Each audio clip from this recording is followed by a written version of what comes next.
what happens in families, which is really to teach our children, happens in businesses. Conversely. Agreed. That's why we do call it a principle. It's really critical that we understand it's universal, and that applies in both scenarios.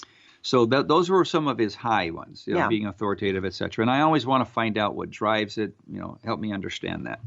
So we explored then the opposite end, the things that he prefers not to do. So assertive was one that he preferred not to do. So I asked him, I said, help me understand assertive, which means the tendency to put forward personal wants and needs. Then he went into, 4 or 5 minutes and explained. He was thinking aloud. So, his eyes went up and he was thinking about this. And he goes, no, I think I'm assertive. I do this and this and this and X, Y, and Z. And this is what I do here. And I feel a little guilty when I do this because of my wife, but I do it anyway. So there was a chink in the armor at that moment in time. Why is there guilt when you're doing something that you feel is necessary? And so I said, all right, well, just because you prefer it doesn't mean you don't have the ability to do. So, and I don't know the answer yet. I've only had one explanation. Then we got to manages stress well.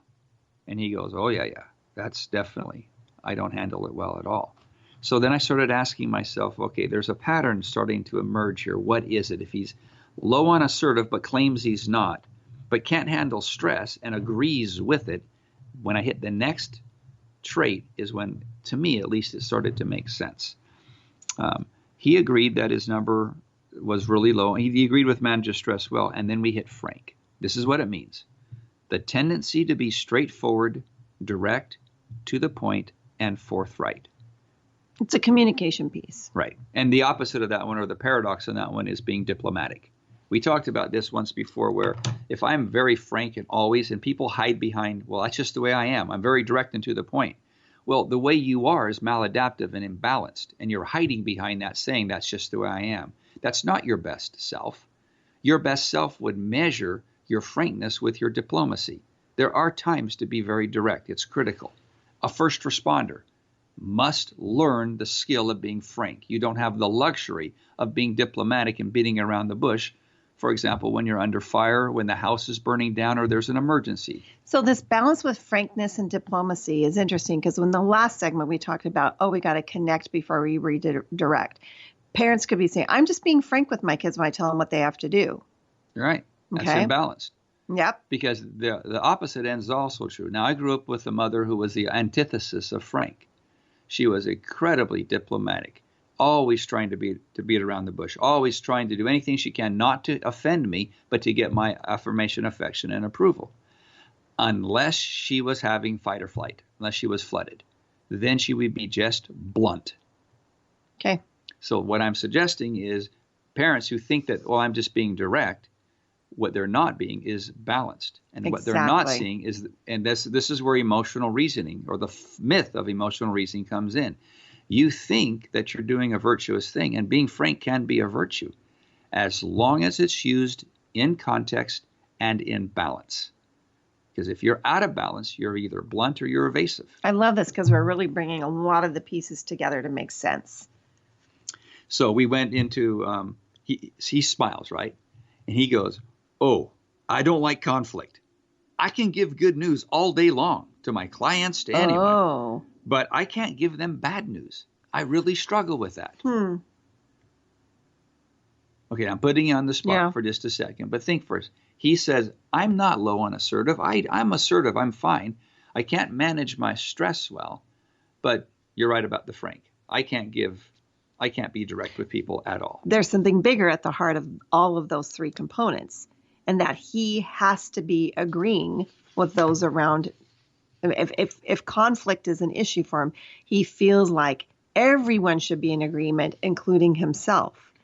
And, there's just so much that's lost when the environment is only settled on it all has to be agreement.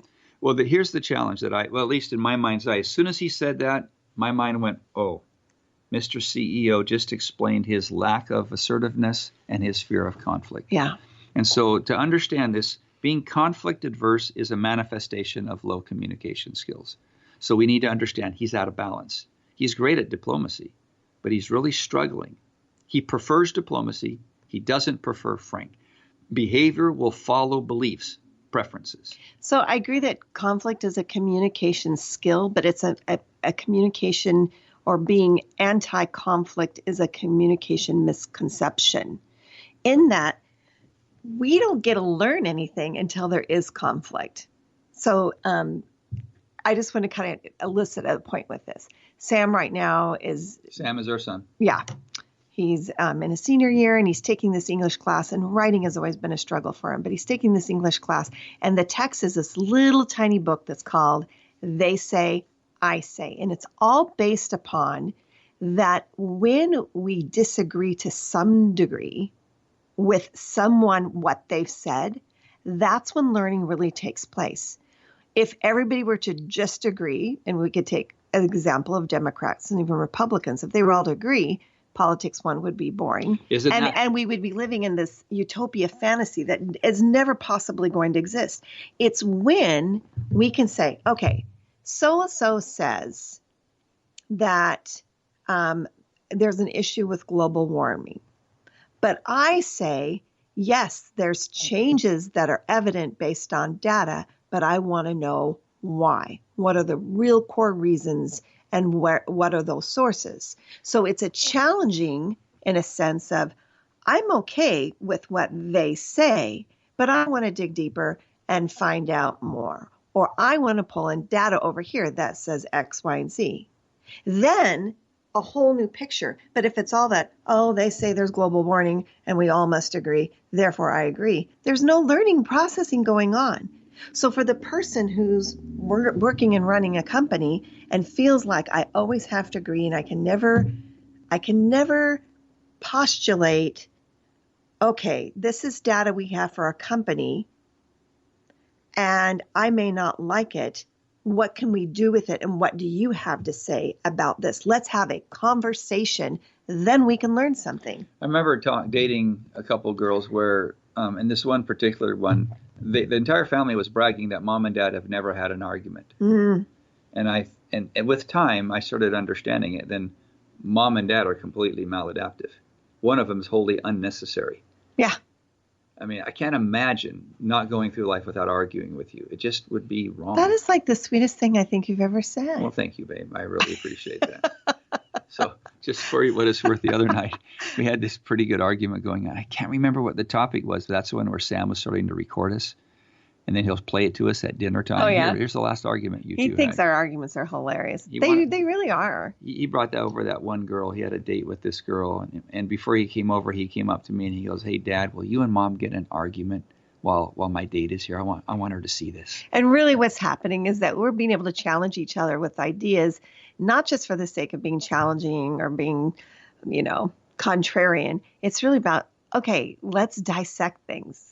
That's when learning happens. Conflict. And that's why, our relationship is awesome. But the idea is that we're willing to experiment with a different mindset. We don't have to agree with it, but we can accept it for what it is. And so the question is, if you're kind of feeling like, oh, I'm not comfortable with that, there's some work to do to find out why. Why?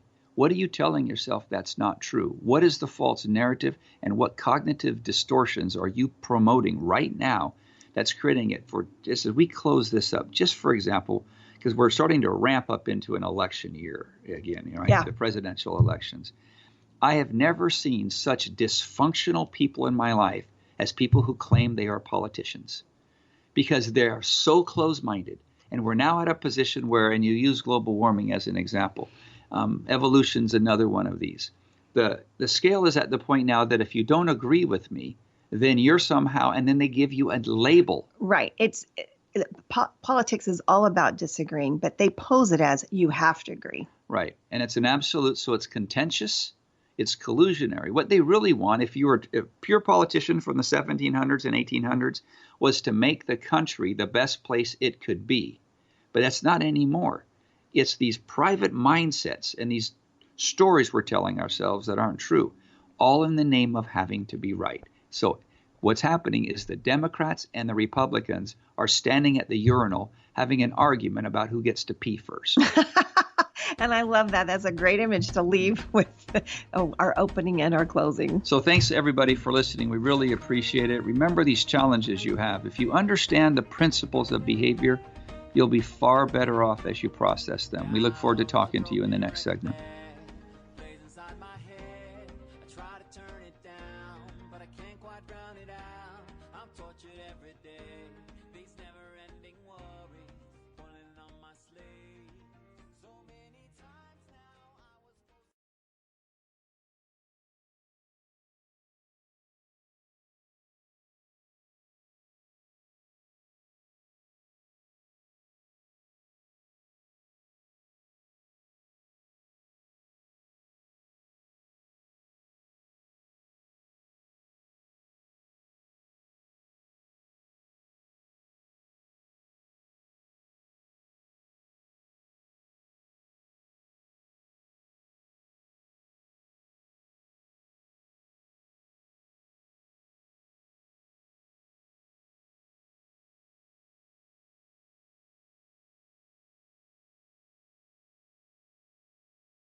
Inside my head, I try to turn it down, but I can't quite drown it out. I'm tortured every day.